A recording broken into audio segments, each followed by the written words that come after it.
কি ফেরত দিতে পারবে? কি করতে গেছেন আপনারা? খালে বোঝা হচ্ছে না।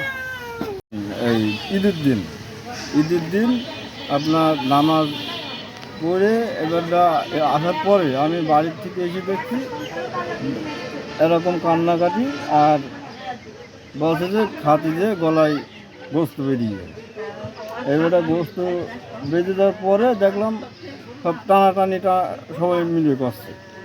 তারপরে পরে শুনছি যে মারা গিয়েছে।